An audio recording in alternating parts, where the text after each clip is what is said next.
panahon ngayong umaga po ng October 24, 2023 na kung saan sa ngayon ay patuloy pa rin ang malakas na pag-ihip ng hanging amihan dito po sa northern part ng Northern Luzon at easternist naman ang hangin na umiihip sa silangang bahagi ng Southern Luzon at Visayas.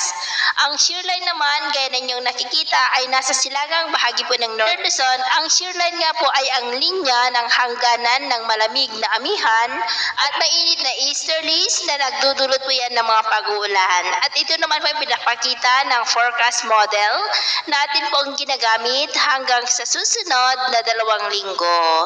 At sa lagay po ng ating panahon ngayong madaling araw ay generally fair weather po sa malaking bahagi ng ating bansa, maliban lamang sa mga tsansa ng isolated rains dyan po sa ilang bahagi ng Batanes, Babuyan Islands, ilang bahagi ng Cagayan, Isabela, Cabanatuan, Real Quezon, Polillo Island, Oriental Mindoro, Legazpi, Palawan, Aklan, Borongan, Eastern Samar, ilang bahagi ng Leyte at Surigao del Norte.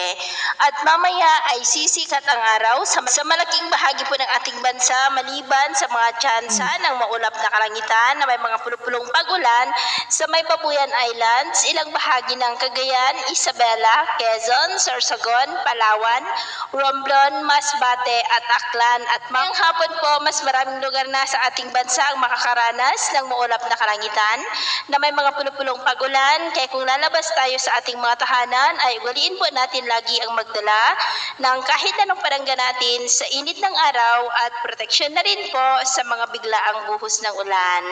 At sa atin naman pong mga baybayin, wala naman po tayong nakataas na mga gale warning signals, pero dahil sa amihan ay maalon na po sa mga isla ng extreme northern Luzon. Kaya kung papalaot po tayo ay bayong pag-ingat lamang po para mas makaiwas sa mga sakunang pangkaragatan.